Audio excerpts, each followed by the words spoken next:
ยังโหเข้าป่าขึ้น โอ้ยกัด บรรยากาศคึกคืนขนาดเนาะว้าดีกว่าป้ามันไปเปล่าๆปิ๊แมนพูดเหลือเหมาะเลยกะลาก็ขึ้น ได้จะออกหน่อยถ้ากระดิ่งเอาตีนงอกนั่งกระดิ่งอ่ะ บรรยากาศวันนี้โอ้ขาที มันมาโหใส่บอลเดียวตีนเมื่อเวลาตัวยุ่งถึงจะยุ่ง มันนายเติร์มันก็ซอยกันดีดิ แต่ไม่จังแมนโอ้ ดีกว่าตัวเนื่องเลยกว่าตัวเนื่อง มันออกมานั่นคือนั่น ลายขัดลาย มันนี่ยาตีมัน ผู้อยู่ฟังมันบ่ปล่อยมองถามเลย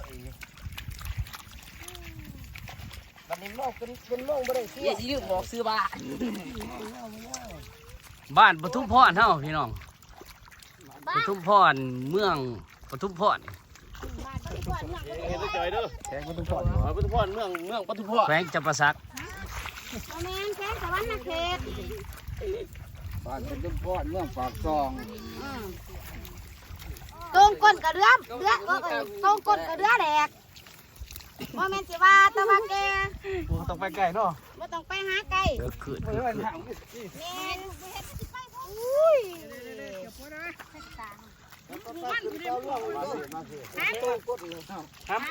โอ้พ่อขาเนาะ นี่ว่าตัวจะเกลูกมาโอ้ยเสียตัวกดไป คักโอ้สุดยอดไอ้น้องเต้าโฮมกันสุดยอดเลย นั่งเอาค่อยจุ่มหน้าอยู่ปอดๆอยู่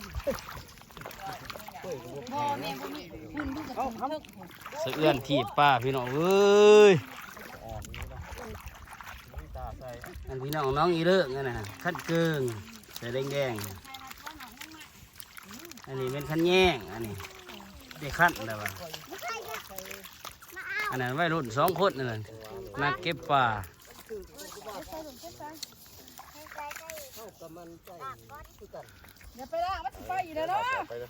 คักโอ้ส้มเสย ถ้าตรงนี่แหละถ้าตรงคนนี่แหละ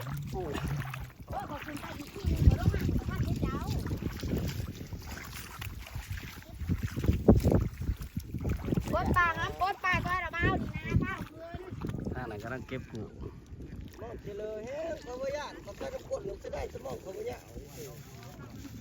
มองขาดเขาบ่ย่านพอดี ไล่พวกแกเลิกเริ่มดู ร้ายจะไม่เลี้ยวเนี่ยน้อยจะไม่เลี้ยวเนี่ยและยังใหญ่ลานะ ช่วงนี้เป็นคลิปหาปลาช่วงฤดูเดือน6ทางบ้าน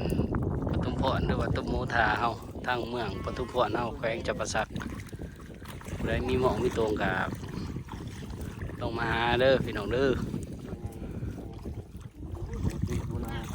ส้มเสย